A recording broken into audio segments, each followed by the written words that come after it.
l'ouest pourrait avoir la chance de voir quelques éclaircies. Les maxima varieront de 18 à 22 degrés sous un vent modéré.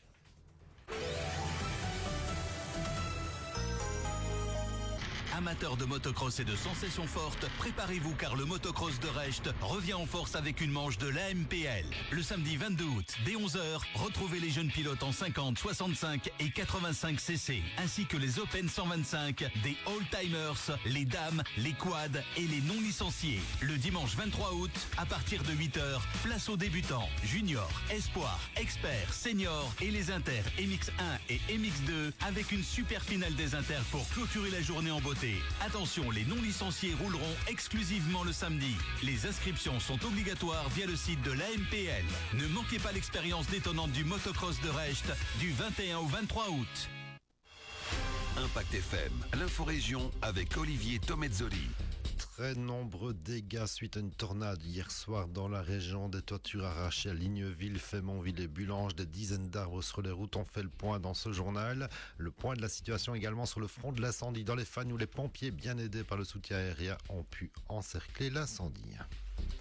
Jeudi 20 août, l'inforégion présentation Olivier Tomezzoli.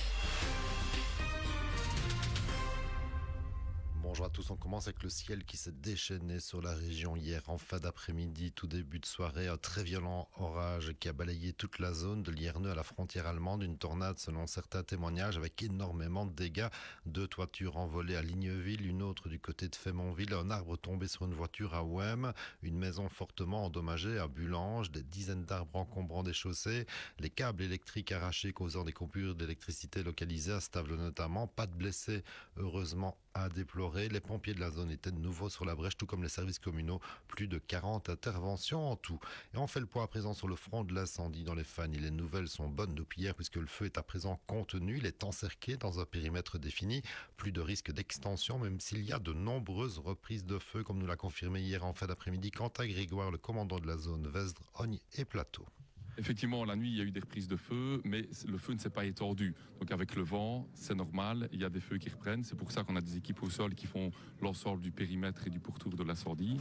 La chance que nous avons aujourd'hui, c'est que les 9 engins aériens, donc on a 7 hélicoptères et 2 avions, peuvent voler. On en a 8 qui larguent en permanence et il y en a un qui sert vraiment de coordination de l'ensemble de ces hélicoptères et avions. Ça va vraiment permettre de pouvoir diminuer encore plus l'intensité, de pouvoir faire des frappes chirurgicales là où le feu était le plus intense, et ça va permettre de réduire vraiment la pression sur les équipes au sol.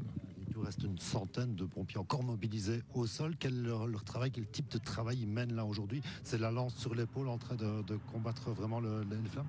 Oui, effectivement. Donc, ce qu'on veille, c'est vraiment qu'au niveau du périmètre de l'incendie, là où on a des petites reprises de feu, c'est de pouvoir les éteindre sans devoir faire venir spécifiquement un hélicoptère ou un avion.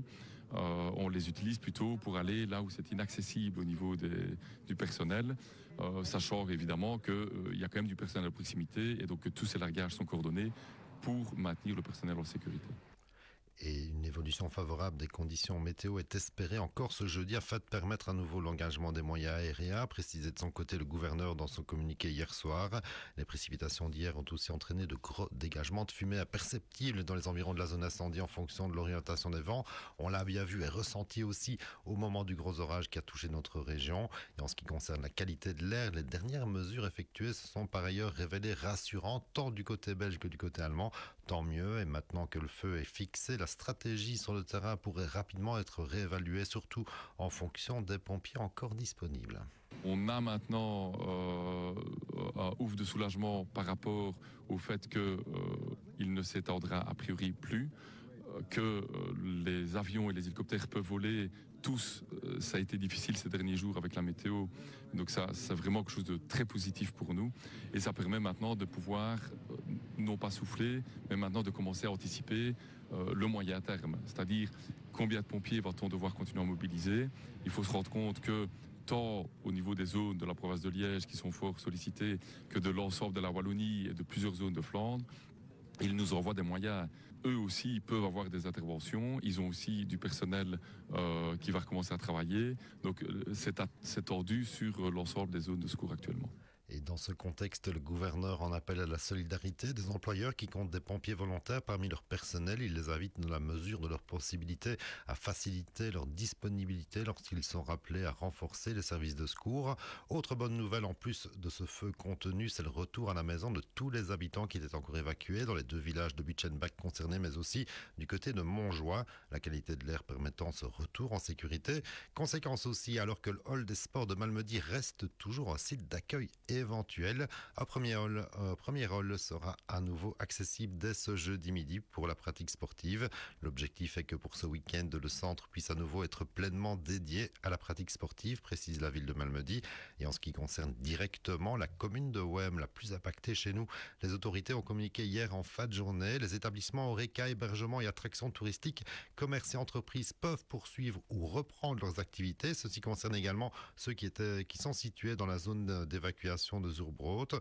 Seuls les établissements le long de la nationale 68 entre la baraque Michel et le Montrigui, ainsi que la nationale 676, la route de Botran jusqu'à Zurbrood, ne peuvent actuellement accueillir du public en raison des mesures de fermeture de voirie qui sont décidées par les autorités.